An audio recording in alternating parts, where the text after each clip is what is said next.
तो दोस्तों welcome to twelfth वाला। तो आज हम लेकर आए हैं आपके लिए पॉलिटिकल साइंस के टॉप 35 ऑब्जेक्टिव क्वेश्चन, जो कि आपके 2025 परीक्षा के लिए बहुत ही महत्वपूर्ण होने वाली है। ये क्वेश्चन मैंने जितने भी लिए हैं ये सब टॉप के क्वेश्चन हैं। ये सब को मॉडल पेपर से कवर किया गया है।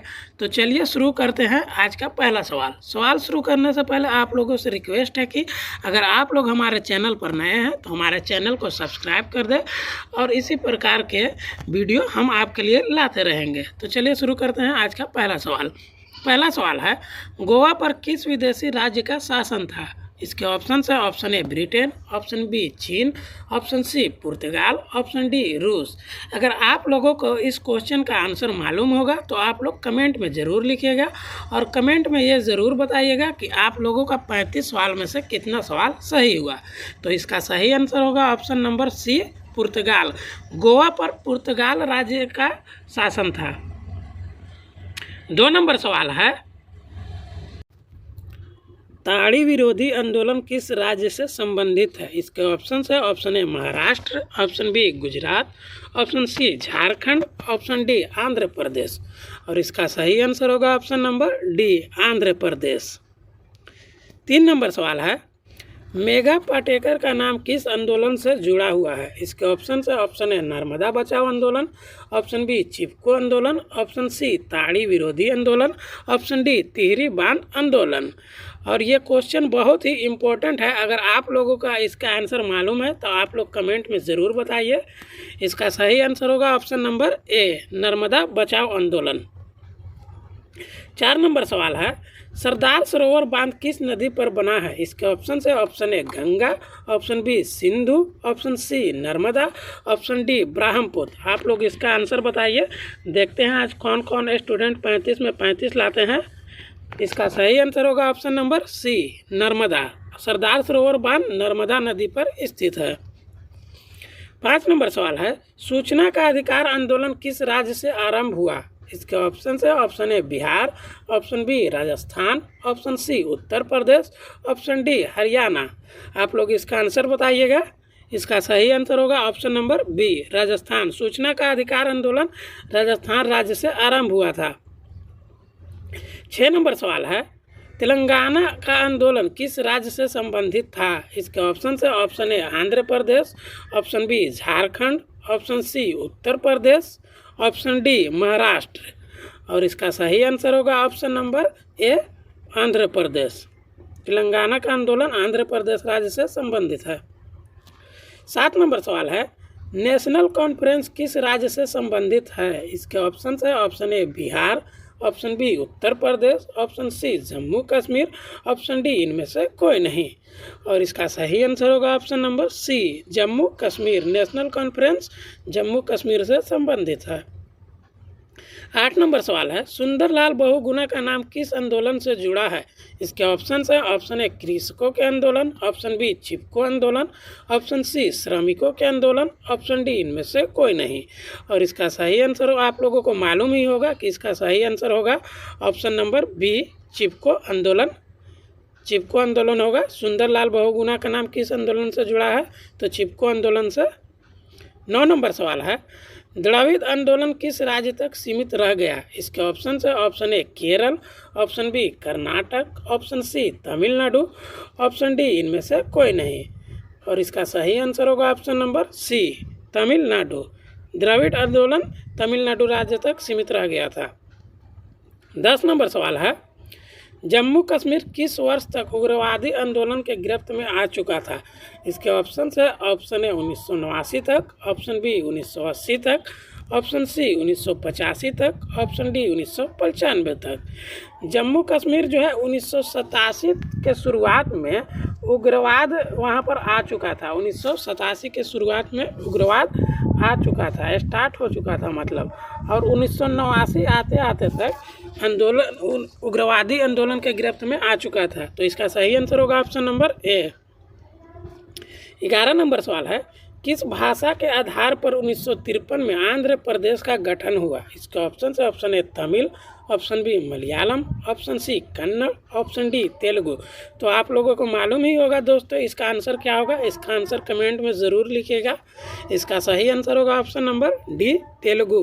तेलुगु भाषा के आधार पर आंध्र प्रदेश राज्य का गठन हुआ था। 12 नंबर सवाल है, मेघालय, मणिपुर और त्रिपुरा कब राज्य बने? इसका ऑप्शन है ऑप्शन ए 1970 में, ऑप्शन बी 1971 में, ऑप्शन सी 1972 में, ऑप्शन डी 1973 में। और इसका सही आंसर होगा ऑप्शन नंबर सी 1972 में। मेघालय, मणिपुर और त्रिपुरा जो है 1972 में भारत के राज्य बने थे, अलग टूटकर। 13 नंबर सवाल है, पूर्वोत्तर भारत के 7 बहनों में कौन सा राज्य शामिल नहीं है? इसके ऑप्शन है option A Manipur, option B Mizoram, option C Nagaland, option D Punjab. और इसका सही आंसर होगा option number C, option number D Punjab. Punjab जो है पूर्वोत्तर भारत के 7 बहनों में शामिल नहीं है। अरुणाचल प्रदेश है और एक हो गया जाके असम, अरुणाचल प्रदेश, असम, मेघालय और त्रिपुरा। अरुणाचल प्रदेश, असम, मेघालय, त्रिपुरा, मणिपुर, मिजोरम, नागालैंड, ये 7 जो हैं 7 बहनें शामिल है पूर्वोत्तर भारत के राज्य में। 14 नंबर सवाल है, अनुच्छेद 370 का संबंध किस प्रदेश से है? इसका ऑप्शन है option A Uttar Pradesh, option B Jammu Kashmir, option C Uttarakhand, option D Bihar. आप लोगों को इसका आंसर पता ही होगा। इसका सही आंसर होगा option number B, Jammu Kashmir से अनुच्छेद 370 संबंधित था, जो कि 370 धारा अब जम्मू कश्मीर से हटा दिया गया है।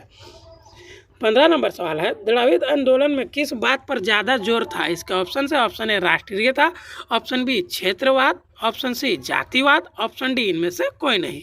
और इसका सही आंसर होगा ऑप्शन नंबर बी, क्षेत्रवाद। क्षेत्रवाद, द्रविड़ आंदोलन में क्षेत्रवाद पर ज़्यादा जोर था। 16 नंबर सवाल है, शिवसेना एक क्षेत्रीय दल है। इसका ऑप्शन है ऑप्शन ए गुजरात का, ऑप्शन बी महाराष्ट्र का, ऑप्शन सी बिहार का, ऑप्शन डी पंजाब का। और इसका सही आंसर होगा ऑप्शन नंबर बी, महाराष्ट्र का। 17 नंबर सवाल है, तृणमूल कांग्रेस पार्टी की स्थापना किसके द्वारा की गई? इसके ऑप्शन है option A Jyoti Basu, option B Mamata Banerjee, option C Sharad Pawar, option D Jayalalithaa. और इसका सही आंसर होगा option number B, Mamata Banerjee. 18 number सवाल है, सर्वप्रथम किस राज्य ने महिलाओं को पंचायत में 50% आरक्षण दिया? इसका ऑप्शन है option A Bihar, option B Paschim Bangal, option C Maharashtra, option D Tamil Nadu. और इसका सही आंसर होगा option number A, Bihar. Bihar राज्य जो है महिलाओं को पंचायत में 50% आरक्षण दिया था सबसे पहले। 19 नंबर सवाल है, खाड़ी देशों में सबसे अधिक तेल भंडार कहाँ स्थित है? इसके ऑप्शन है option A Saudi Arab, option B Kuwait, option C Abu Dhabi, option D Iran.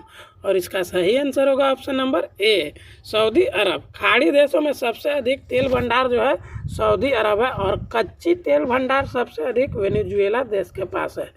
कच्ची तेल का भंडार वेनेजुएला।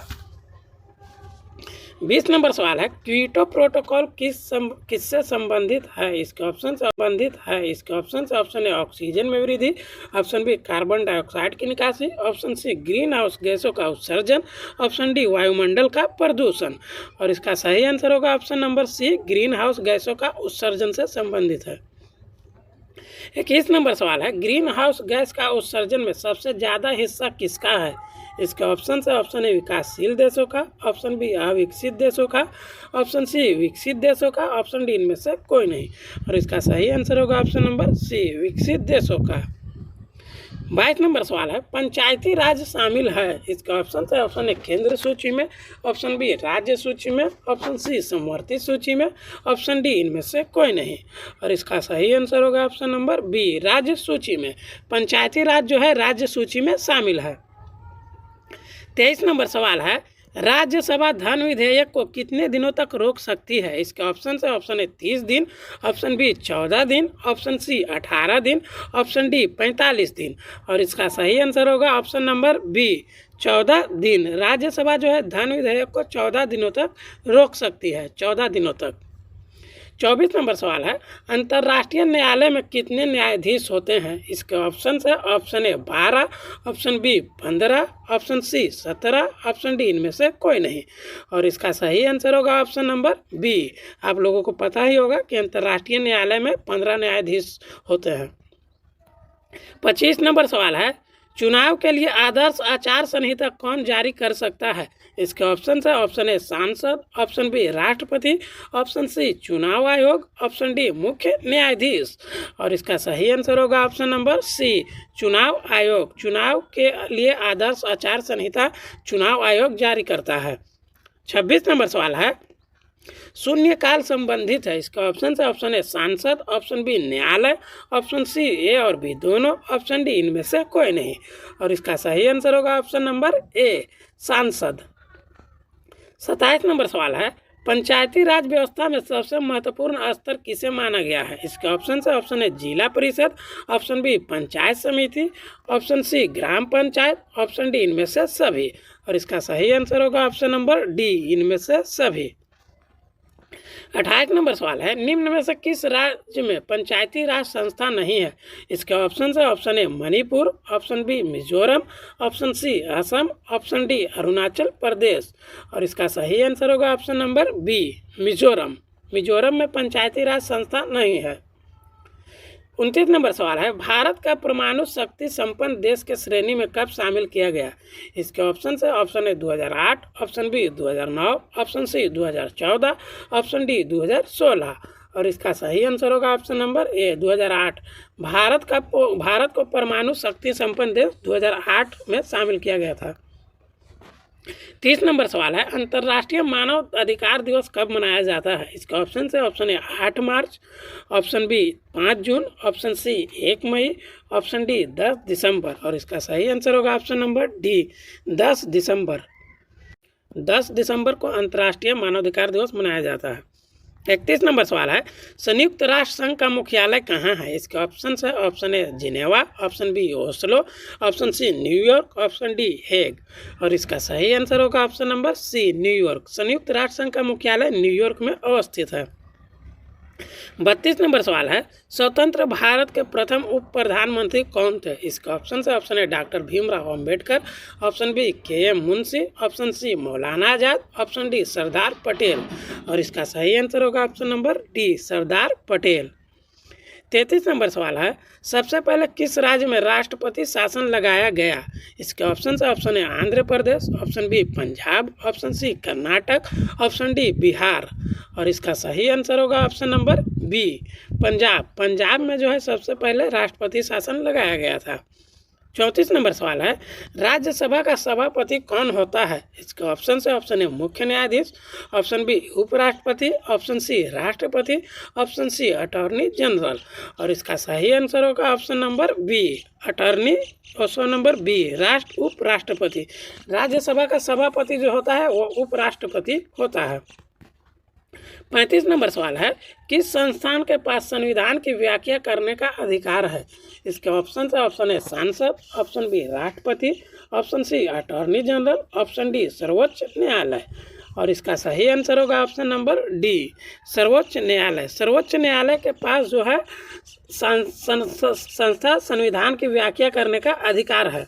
तो अभी हमने दोस्तों 35 ऑब्जेक्टिव क्वेश्चन पॉलिटिकल साइंस के कराए हैं, जो कि आपकी परीक्षा के लिए बहुत ही महत्वपूर्ण है। अगर आप इन सारे क्वेश्चन को कर पाए हैं तो आप परीक्षा में भी सारे क्वेश्चन को बना पाएंगे।